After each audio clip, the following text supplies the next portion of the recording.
today. I think it's somewhat of a smaller group, and I do like those, which really gives us an opportunity to have a more of a discussion and not just kind of like one-way conversation. So if you feel free to ask me questions as we go along, or if I'm going too fast to pause, if you need me to reinforce anything or answer any questions as they pertain to your business while we are having the presentation, I do welcome them with a group of this size for sure. So if you are more on if you don't want to unmute yourself and speak, you're also welcome to ask any questions in a chat, and we will be monitoring it as we go along. But today's presentation is Introduction to Federal Government Contracting Space. I am representing SBA, U.S. Small Business Administration. And my name is Natasha Borchanin. I'm a business opportunity specialist for the Eastern Pennsylvania District Office covering 40 counties. There's two of us, my colleague George Tapia and myself, and we serve small businesses and assist them navigate government contracting landscape. I have a bachelor's in communications and international development, and I have a master's in international development. And everything I have done in my past experience has required some kind of contracting solicitation with the local, federal, or state governments. I have formerly managed SEPA Apex Accelerators. You may know it as Procurement Technical Assistance Center, and currently you might be a client of that organization. But I manage the program for Southeast Pennsylvania region, and I have primarily served Philadelphia and Montgomery County, as well as other counties' businesses. Prior to that, for about 20 some years, I was a team for a private entity at the City of Philadelphia's International Airport. And a part of my job was to assist businesses to participate in our program and get certified as a woman-owned or disadvantaged, socially economically disadvantaged businesses, and made sure that they have participation, and that the Philadelphia International Airport does represent City of Philadelphia. I have also previously worked as a government contractor on USAID programs, and I've done everything from bidding to management to reporting, solicitations, pretty much every aspect I have been involved with. And one of my most important moment in my life, and one that will certainly help me relate to all of you, is I was a small business owner for 15 years. And I was able to sustain that business by winning an RFP, request for proposal. So I certainly understand kind of government contracting from all angles, and especially as it relates to small businesses. Okay, so the question that we are really trying to answer here is if is your business ready to consider federal government contracting, right? Federal government of the United States is the largest buyer in the world of products and services, right? And they are also required to purchase some of those products and services from small business entities. And we have quite a few tools right there on our website that can help you assess if your business is ready to work with federal government. So it's one of the things I always say is that it's extremely important to understand your market, right? So how do you know where to allocate all of your resources, especially being a small business? Those are limited when it comes to either staffing or financing or time, frankly. So understanding your market is certainly a great first step. One thing to understand about federal government market, even though it's the largest buyer in the world, it is not the easiest one to navigate, and it functions very differently from a commercial sector in all the ways that we will be discussing down the road. One thing to understand about government is also that it is very risk averse, and we're going to talk about in which ways that is. But primarily as it relates to you, it means that they really want to work with already established businesses, and they actually have regulations in place to assess the risk when they're working for the business. They also want to know that you are speaking their language, right? So government speaks in a lot of acronyms. They refer to things that are different from a commercial sector. So understanding how government speaks about your product and service is very important. So, and expects you to be procurement ready. We're going to talk about what that means further down the road.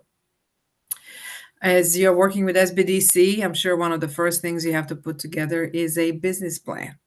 So you really want to take a look and see if your business plan includes government contracting, because it does have a designated set of resources needed in order to function in that market. And government is required to be transparent about how they're spending our taxpayers' dollars. So one of the two primary sources of information is FPDS, it stands for Federal Procurement Data System, and ussspending.gov. It's usually a good first place to start when and research, how government buys what you're looking to sell. So that's why I'm saying, have you done necessary market research to determine government's demand for your product or service and your competition? I'm saying that to say, while government does buy just about everything, right, you also have to assess the demand for that market, whether that pool of opportunities is really small or too large, or can you handle those opportunities on your own or possibly in partnership with somebody else. So that one of the things that you will discover in your market research, if you go to these two databases, is who is currently winning these contracts. What does your competition look like? And I often say, at one moment, someone may seem to be a competition, but they can also be a potential partners for potential subcontracting opportunities or joint ventures.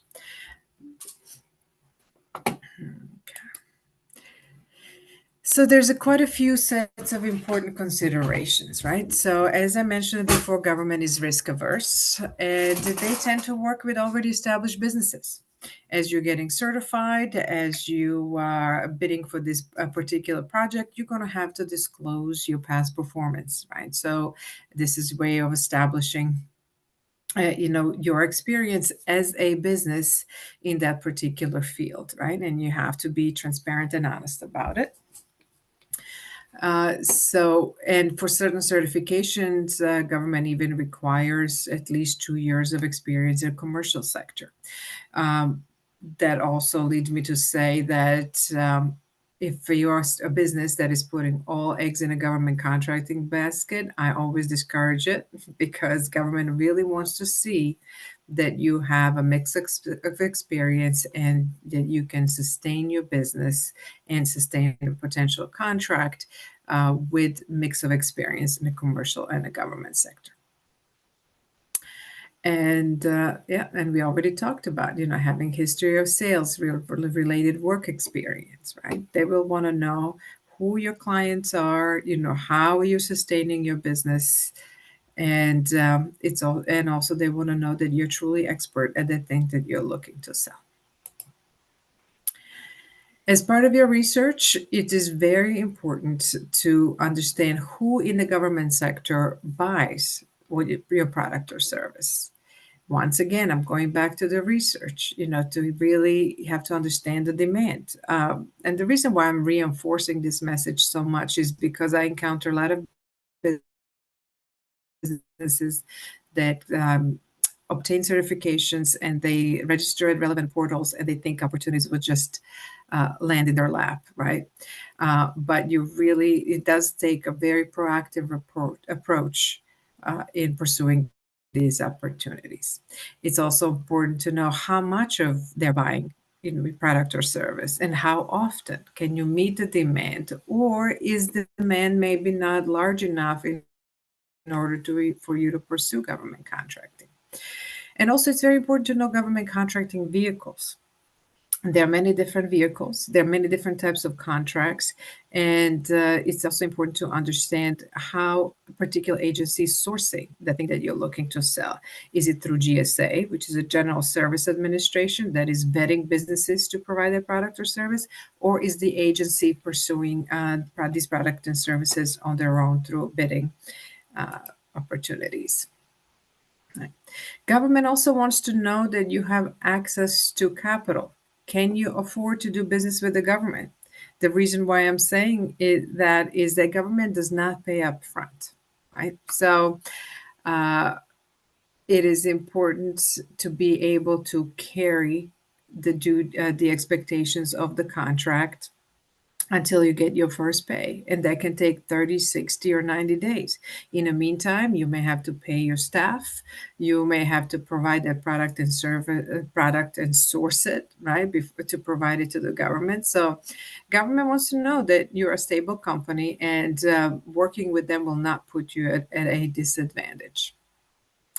Also, you'll be verified in different portals, and all of your documents have to be up to date, they have to be current. You should not be owing any money to the government, right? So, and as you register in these portals, you will be not just asked to upload these documents, but they will be cross-referenced, with the IRS as well. I know the last point here on this page, do you have good computer skills and reliable internet service may seem obvious to some, but everything happens online these days, right? So all the registrations, all of the submissions, transparency, document access, everything happens online these days. So very important that you have proper equipment and knowledge how to operate that. For certain projects, especially construction, you're going to need to show insurance coverages and surety bonds, and they have to be up to a certain level. So you would want to know what the government's expectations are relative to that and be able to obtain that bonding or insurance. And government does expect that you are expert in that field and that you have all the professional licenses required in order for you to operate. Uh, you have to really kind of take a look at your team and your set of competencies, and you really have to be proactive in marketing your business and making yourself visible to a particular agency through networking, outreach events, knowing what to say to a contracting officer and when to say it, and what the communication looks like after solicitations are published. So, really understanding how they operate is very important. And, I always call it governese, right? I really thought I knew how to speak English until I entered the field of government contracting. And I lost all my confidence because I had to learn so much, right? So it is definitely a language on its own. And I'm just going to take, okay, I was just looking at the chat really quick, and I see that one was just an introduction. So I'm just going to go back to my presentation. And it looks like someone has their hand raised, so I'm going Okay, to sure. allow them to Yeah, speak. And absolutely. Okay, looks like it's Anjali. You're muted. You're welcome to unmute yourself and ask the question.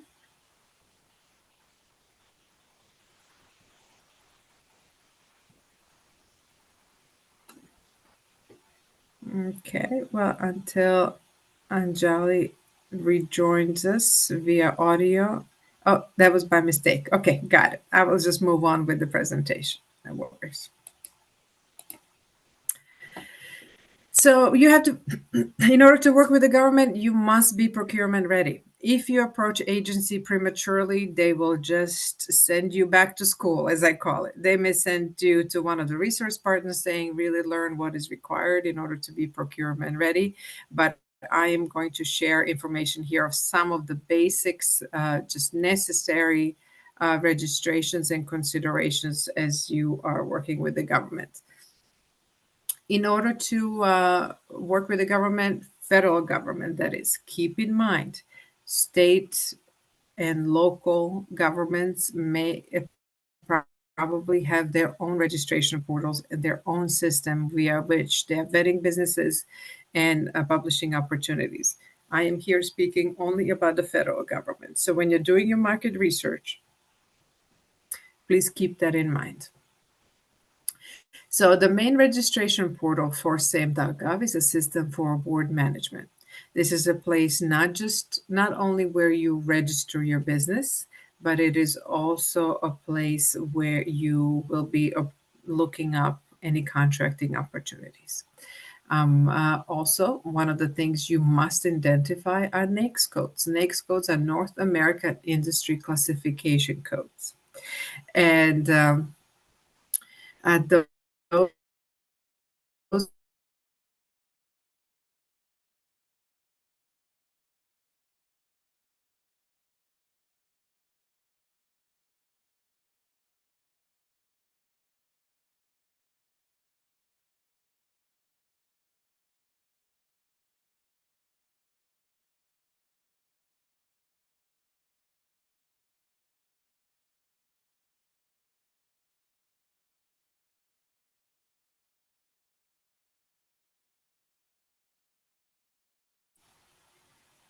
Oh, I am so sorry.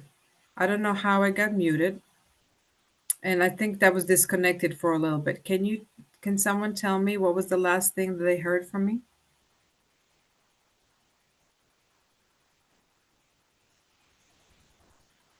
Okay, I am back. So I'm not sure where I lost everybody, but I discussed SAM.gov. It's where you register your business. NAICS codes are codes associated with your industry.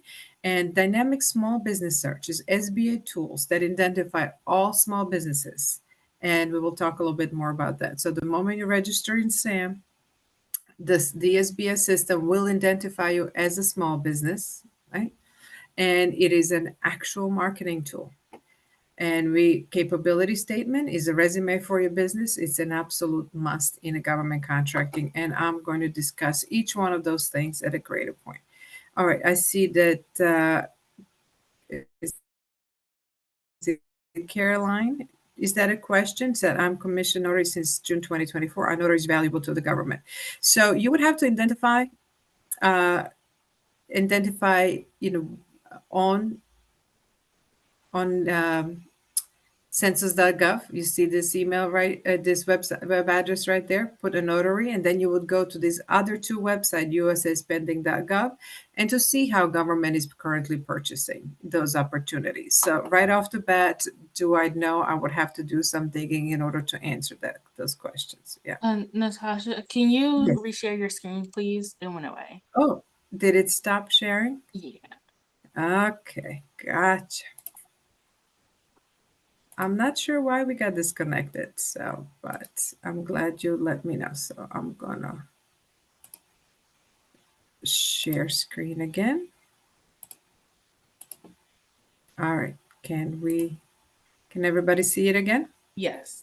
That's why they were asking those questions. Okay, got it. All right, so got it. All right, so yes, so sam.gov, the place to find an Xcodes is on census, and I will go over each one of these portals it, just after this slide. It is also important that you look established. Do you have a company website? Is your email associated with the domain of that website? While you can use Yahoo or some other domain, Gmail, usually businesses look more established if they're using emails for government contracting associated with their name. Do you have access to capital, right? Is your business established enough where you can go to the bank and say, look, I have a contract pending, can I secure some funding in order to carry out this contract? Do you have access to human capital, right? When you identify an opportunity and you're bidding on that opportunity, you're going to have to show government exactly how you're planning on executing and what your team looks like in order to deliver on that requirement, as it's called. Speaking of governees, requirement is a product or service that the government is looking to purchase. At some point, you will probably have to familiarize yourself with FARS, Federal Acquisition Regulation. And this particular regulation speaks about how government assesses your readiness to fulfill a contract. Now, I just want to revisit the registration in SAM because it is kind of a sticking point, especially as of 2 years ago. SAM.gov has changed tremendously, and they changed the ways they're validating their business. But in order to be registered in SAM, all of your incorporation documents must be in order, right? And as you're entering that information, government's going to be searching different databases, primary one being IRS, to identify your business in the system. And if they find conflict in how your business is registered, it may raise a question and ask for additional documentation. But what they're trying to verify is that your incorporation, state of incorporation, and name of the company, right? So you have to have documents to demonstrate all of those, right? Also, frequently asked questions. In SAM.gov, you must enter a physical address. And it cannot be an address that looks like a physical address, but it's actual mailbox. We know that UPS provides those, but government wants to be able to find your physical address for your business. So that is always a must. There are a couple of ways to register in a system, and one common mistake is that businesses register for federal assistance only. However, that does not make you eligible to win contracts and get paid by the government. So when you're registering, you have to register for all awards. The process is a three-step process, and if all the documents match across the board and they don't have any follow-up questions, system is automated, that can take from 2 to 4 weeks in order for you to register in SAM.gov. And it is a three-step process. One is you have to create your login. Second is you will be assigned a unique entity identifier that applies only to your firm and nobody else. And my apologies for the typo here, because that should be, you have to obtain a cage code. Cage code is the one that allows you to win contracts. And that is kind of a three-step validation process. They will be asked a lot of questions. I always suggest that people kind of go on SAM.gov. They do have a sheet outlining all the documents and information they're going to require of you. I highly suggest that you go through that worksheet before you sit down and fill an application, because it's not the type of application where you can start and stop. The process takes about about 40 minutes in a final step. It's going to ask you a lot of questions relative. Any questions about SAM.gov registration?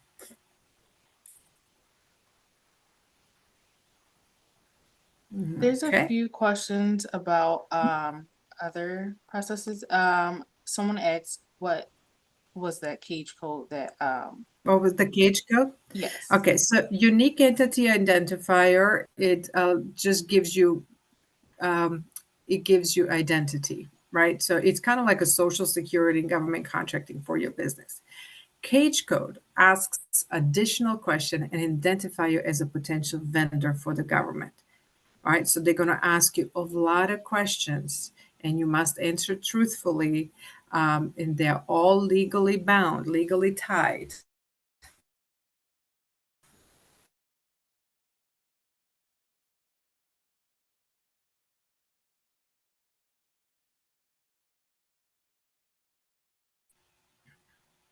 Okay, it seems like I was disconnected again. My apologies. Can everybody hear me? Yes, we can hear you. Yeah, okay. Sorry, I lost you, and I'm guessing I have to reshare, right? Yes. So once you're fully registered in SAM, you will be assigned those two codes. One identifier, one is unique entity identifier, another one is a cage code. And before I send the slide out to you, I will correct this typo. Do we see any other questions in the chat? No other questions. No other questions. Okay. All right. So these are the NAICS codes that I have discussed. And I always say the best source for NAICS codes for your business is this government source, right? NAICS codes change as industries change and grow. They are revised about every 5 years, and that's why here you will see NAICS codes 2012, 27. They still keep them here for reference. But in order to identify your NAICS code, you would have to enter, for example, notary. We had a question about that. Notary and hit go. And then it's going to give you a code associated with your product or service. So when you're registering SAM, when you do your research on USA spending or FBDS, you want to use that code in order to identify those opportunities. And you will have to pick at the very minimum one primary code, but you can add any additional that are related to your field. One thing I would caution you is a lot of people are like, oh, I can sell paper and marketing and I can do all these things for the government, right?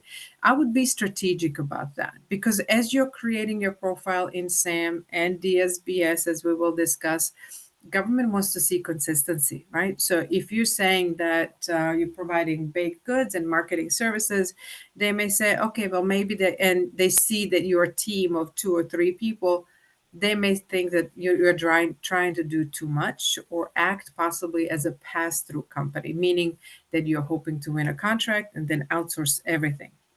I do want to caution you that once you're an awarded opportunity, expectation generally is that you have to deliver 50% the of the service or the product within your company. You cannot outsource everything.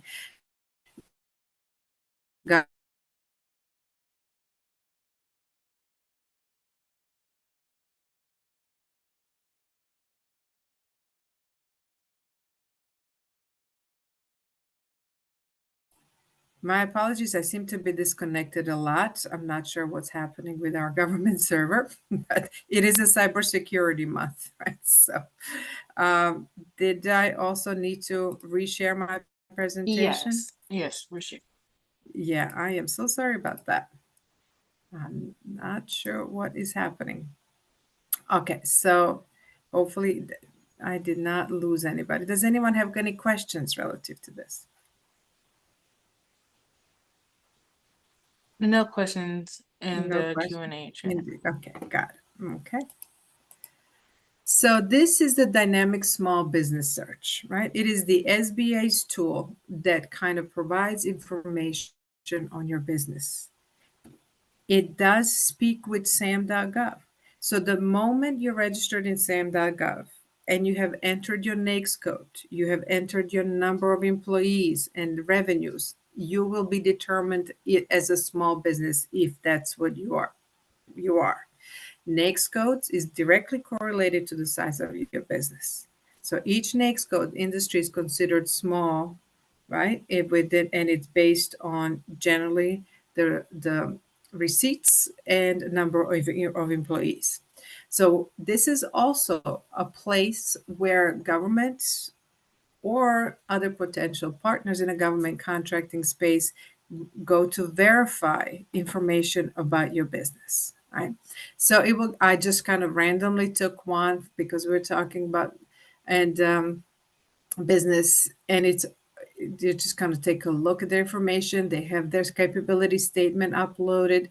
They do have the website associated with this. They have their cage code. Their, profile was last updated, which means that they're currently active. And further down in dynamic small business search, it's also going to indicate what NAICS codes, what certifications and socioeconomic status this business may belong into. So truly, it does look like really outdated database, something straight out of 80s, but it is an actual tool where government officials go to verify your business. So that's what I'm saying. Every time you're inputting this information in SAM, keep in mind, right? That is your business marketing tool. That is your profile. This DSBS is partially populated by information pulled from SAM. I always suggest to the businesses to gain access into this DSBS profile and populate it with capability statement keywords, past performance, and all of those things that will help government decide if they want to work with you or not. All right, so this is a capability statement. I kind of put two sides. One is just indicating the information. This is where you show off your procurement readiness, right?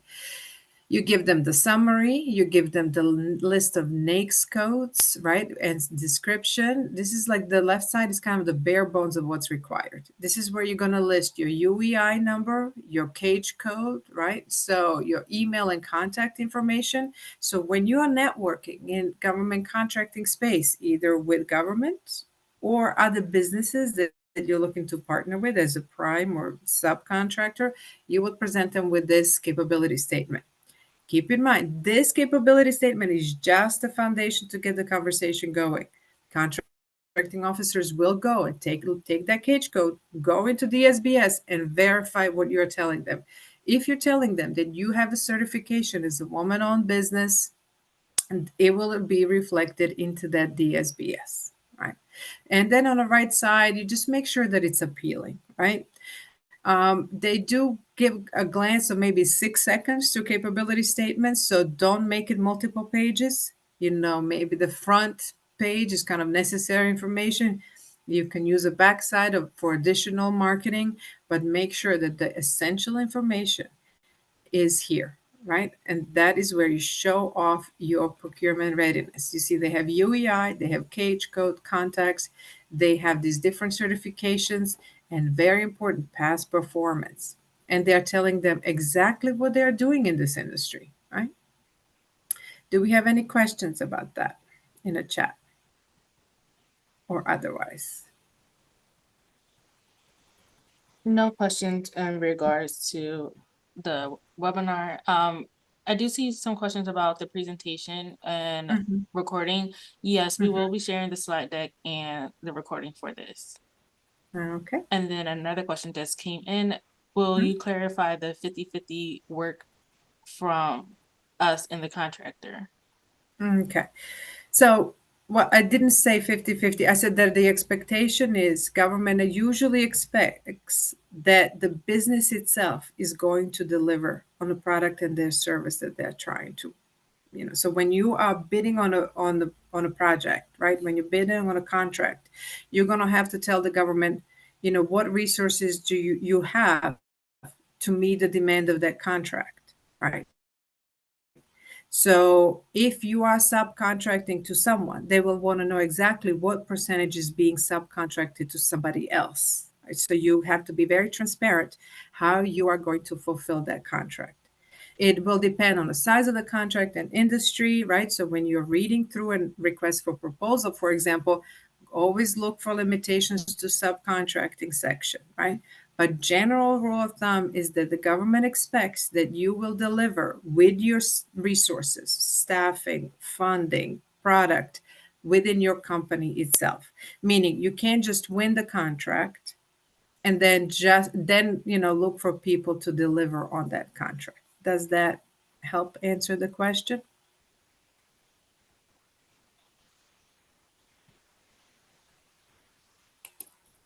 And then Mm, there is another question. They mhm. said, what if it's two small businesses? Okay. Well, two small businesses can certainly uh, enter into partnership in order to fulfill a contract, right?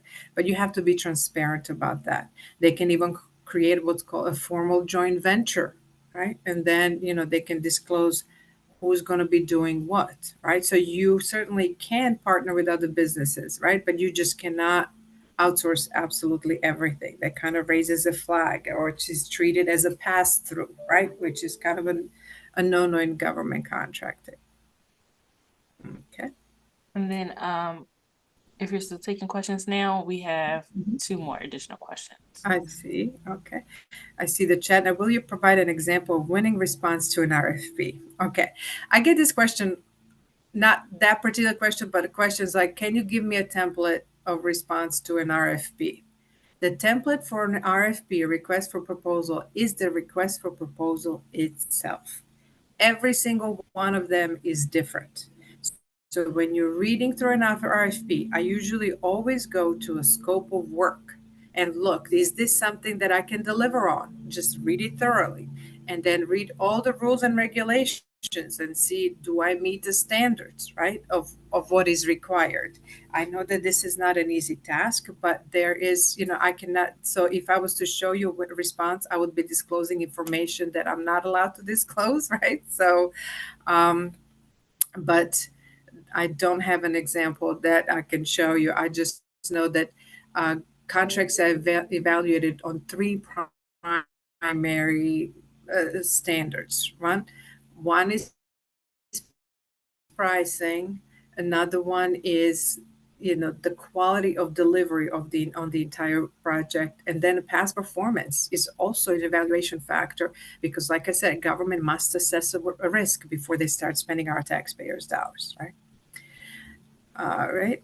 What the process is to respond to an RFP and what things are needed in the response. So as you're reading through an RFP, and I know sometimes they can be 70 pages long, 15, 20, it has to be technically sound in order to be accepted. You must answer every single point.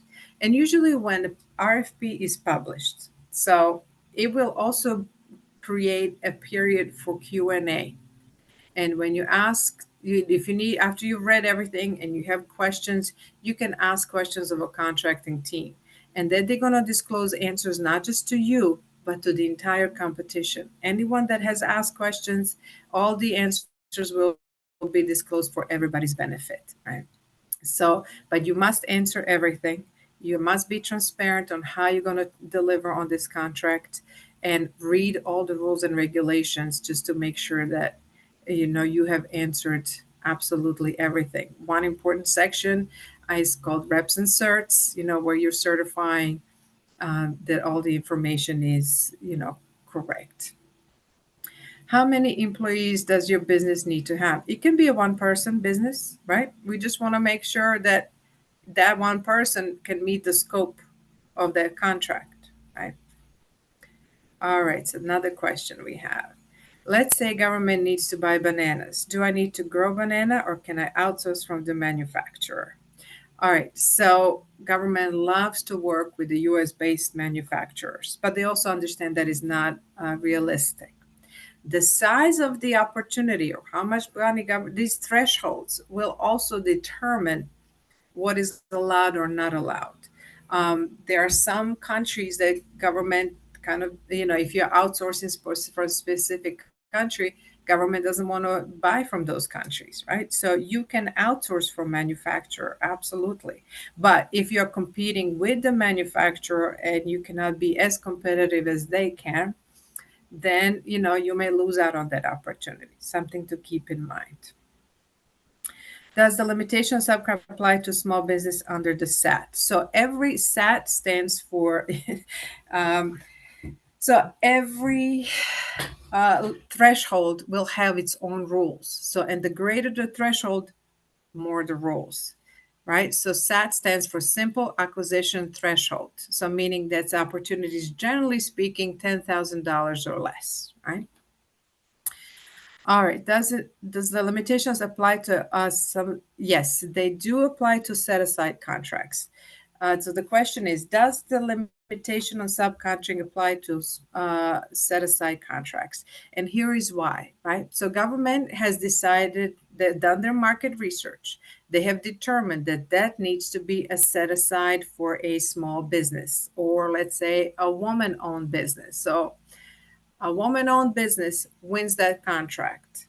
And then let's say they want to subcontract majority or all of that contract to a large company. Well, that would directly defeat the purpose of the set aside. You see, that's why these rules exist.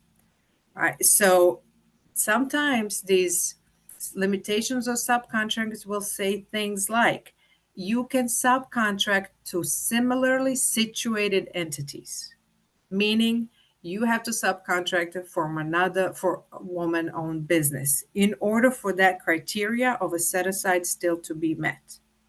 Does that make sense? I hope it does, but I'm happy to clarify. All right. we have another question. If we partner with another contractor on a JV, do we need new SAM account? Yes. So JV stands for joint venture. That means that you and this other entity are forming a third entity. There's a lot of benefit to doing that, especially if you're a new business, but you have so you can piggyback on past performance of that other company. So I usually suggest, if you're going to partner with someone who already has experience and you can learn from, and you know exactly how to play in the sand, as we say, with that other entity. And then that joint venture will have to have a new SAM.gov registration and cage code. Okay. Uh, we are in a wholesale trading. Okay. Once a business gets a contract, what is the renewal process? Does the business complete the steps each time? If they're happy with you, right, you may, request a renewal for your contract. Keep in mind, once you get that contract, make sure that you deliver on that contract seamlessly, because you will be graded on your performance. They're called CPARs. And every federal government contracting specialist will have access to your grades. They will be able how you performed. So, whether you get a renewal or a new contract, they will kind of look at how you performed on a previous one. So past performance, track record, super important, right? So you may ask for renewal. The contracting team will tell you it will depend, right? But they like to kind of have an incumbent. If they have done well, they can sometimes, extend the contract or recompete it, right? It will all depends. And you will see in government, it's kind of a favorite phrase, because there's so many rules and regulations, and if you go to acquisition.gov, you can read up on all of those FARs. Okay, so we have another question from Anjali. We are in a wholesale trading business. We import a lot of products from overseas. So are we able to compete and bid for government contracts? Yes. Are you business registered here in the United States, Anjali? For everyone's benefit, I am going to assume that is yes. And then, as you look for opportunities to bid on, look at the FARs, Federal Acquisition Regulations associated with opportunity. It will tell you what limitation it may impose on that opportunity, right? So there's no, one cookie cutter answer, unfortunately. All right. So moving on from capability statement, you may want to look at the, government market in many different ways, right? One, you can look to have these opportunities for yourself as a prime contractor. Just keep in mind, all the bidding and all the liability is directly associated with you as a prime, not your subcontract. So you cannot, win as a prime, and then if subcontractor didn't deliver on something, say, hey, my contractor failed, because all the liability and all the responsibility is with you, right, as a prime contractor. If you're just starting and you don't have past performance and you find yourself, trying to bid on these opportunities, you're not winning, you may consider subcontracting, right? So if you see how your product or services may be combined with other product or services, for example, if, there's a contracting opportunity and you can only provide like just demolition, for example, right? You may decide to team with someone who can deliver on other scopes, right? But you as a team will have to then, jointly jointly propose on how to deliver on that product or service, right? And when it comes to subcontracting, a lot of small businesses feel like they don't have a lot of leverage. This is what I want to shine a light on a little bit. Any opportunity, $750,000 or larger, for construction, that threshold is higher, $1.5 million. These large opportunities must have subcontracting plan. The better those subcontracting plans look on behalf of the prime, right, the better chances of them winning are.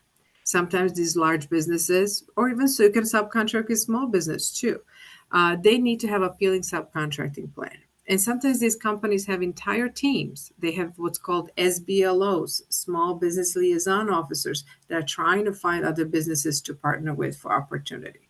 So when you're doing your research and you're seeing who is winning and you think, okay, I can't deliver on the entirety of a contract, but maybe I can partner with this business that's already winning in this space, right? So, all right, I see another question here. Once a business gets a contract, what is the renewal process? Okay, we answered that. Is there guidance for professional services contracting? In your experience, is professional service contract given to larger companies? No, not always. I mean, there's really entire full range. There's a lot of, and also depends on the size of opportunity and the need, right? But product and services, especially for United States businesses, we know that we are kind of like behind in manufacturing. That's why government is trying to revitalize. So there's a lot of professional services that are being delivered, right, to the government, whether in IT or marketing, it can, or HR. It can be a lot of different opportunities that I have come across in the past. Okay. All right. So everybody kind of asks about certifications, right? So, and I always do encourage businesses that has done their market research. They identified there's a lot of opportunities there for them, and they are eligible for these certifications. I do encourage them to pursue it because governments, when they do their market research, they kind of put, and you may see it as in a form of pre-solicitation or RFIs, requests for information. If they find through their market research that a business with these particular certifications can provide that product or service, they are required to make it a set aside. So if they find two woman-owned businesses that can deliver that product and service, they issue it as a set aside. So while a lot of people think it's a waste of time to respond to RFIs, requests for information, I say no, it is not. It is just a way to create a visibility for your business to that particular agency, right? So something to keep in mind. Another thing I want to say is that every level of government accepts different types of certifications, right? So if you're looking to work with the city of Philadelphia, you may want to go to their procurement website and see what certifications they accept. For purposes of this presentation, I will be talking about certifications issued with Small Business Administration that you can leverage across federal agency. On Thursday, I will be holding a whole course just on certification, so you're welcome to join that as well as a follow-up. But here, I'm just giving you an overview, right? I'm going to touch on this 8-day program last because it's most comprehensive. But SBA, as of 2 years ago, exclusively for federal agencies, issue certifications to veteran-owned small businesses and service-disabled veteran-owned small business programs, right? The Federal Agency of Veterans Affairs, they always show preference to service-disabled veteran-owned small businesses as well as veteran-owned business programs. So if you find through your market research that you have product or service and you qualify for the certification, I do suggest that you really do it because they can literally issue sole source contracts, right? Eliminate the competition if you convince them that you are a business that can deliver on this. For woman-owned small business programs, that certification is associated with your NAICS code, North American Industry Classification Code that I talked about earlier.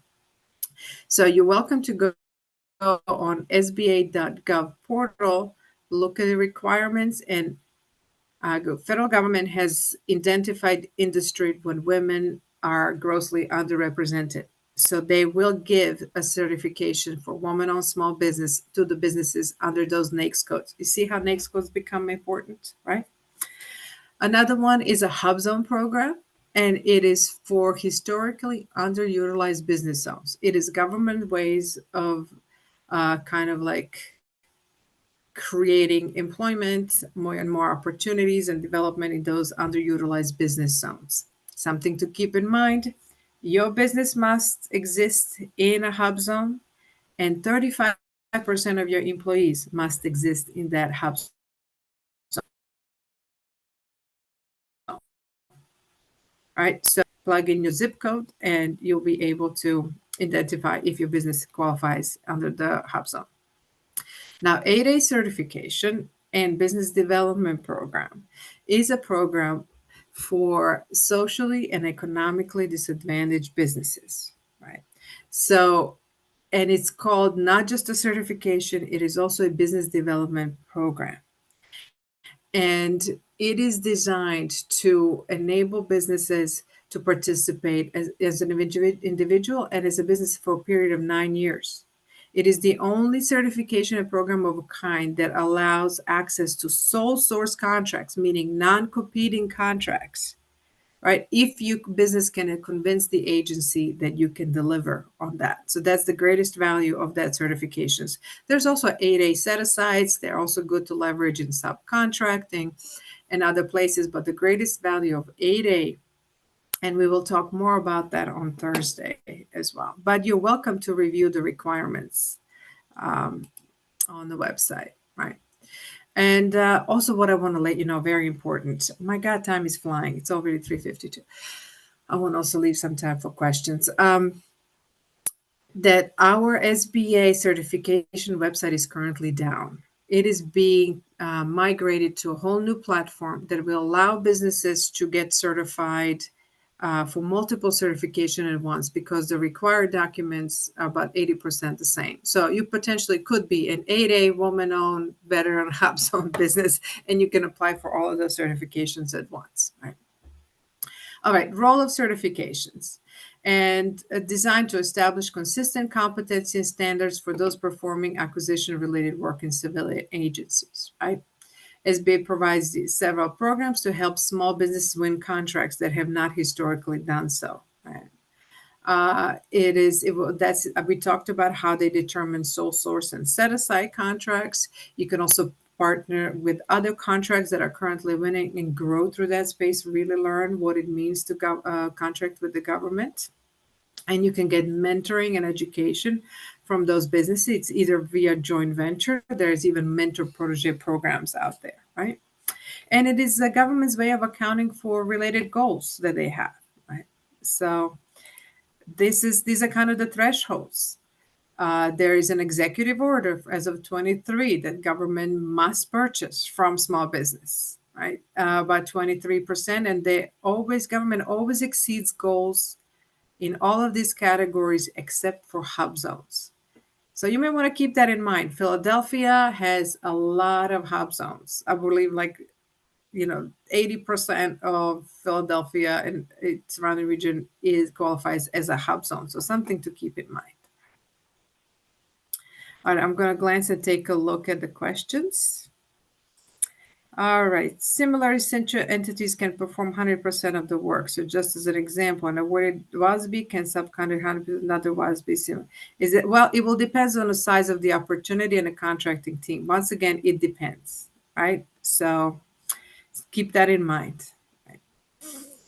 This is fantastic, but I missed some of it. Will recording be available? Okay, I know I'm talking fast because I'm also trying to address these things. All right. This is the SATs, right? This is the contract value threshold. Something to keep in mind. Opportunities 10 to 250,000. They're automatically and exclusively set aside for small businesses. Only if no small business can deliver can it be given to somebody else, right? So just to give you an idea, this is what we talked about. Set aside subcontracting plan for 750,000 or $1.5 million for, in a construction contracts. So keep that in mind. When you feel like you don't have leverage, you do. Okay. All right. So we talked about, I also want to clarify confusion when it comes to self-certifications. When you are registering in SAM, it's going to ask you a question that will identify you as, a small business, and you can self-attest to any of these. Just keep in mind, these are not formal certifications that I've discussed earlier. All right. So only formal certifications are eligible for set-aside opportunities. Okay. All right. So a lot of things we talked about can be found on our learning platform. And you can also assess your federal procurement readiness. So please use that as a resource. When you go to sba.gov, and these are live links. So when you get the presentation, you'll be able to click on it and just go straight there. Okay. And you can assess your contract readiness. Many of things we talked about will be on there. Additional resource to you are Apex Accelerators. And it is an organization that is funded by Department of Defense Office of Small Business Program. They are regionally organized. So, and just to keep in mind, this is an organization that contains a small team of sometimes part-time government contracting professionals that can assist you step by step. Just in my previous experience, when you do have time with a counselor, kind of be prepared, take notes, take advantage of that opportunity because they are really kind of spread thin. It's a nonprofit. They work closely with SBDCs, but they're there as a resource for you. Help you craft capability statement, register on SAM, find opportunities, respond to RFPs, and all of those things. Right? Great resource. A lot of wonderful people in that program. Also, my colleague and I hold monthly classes. My colleague George Tapia, he discusses these programs, SBA programs, in a great detail, and also how to leverage them. And then once a quarter, I hold classes on government marketing strategies, how to identify your markets, and how to sharpen your government marketing tools, do's and don'ts when you're communicating with government contracting professionals. These are live links. You'll be able to kind of go to them and sign up if you would like to go into more detail on government contracting. All right, let us know how we are doing. And yeah, would appreciate your feedback. And we have a few minutes left, so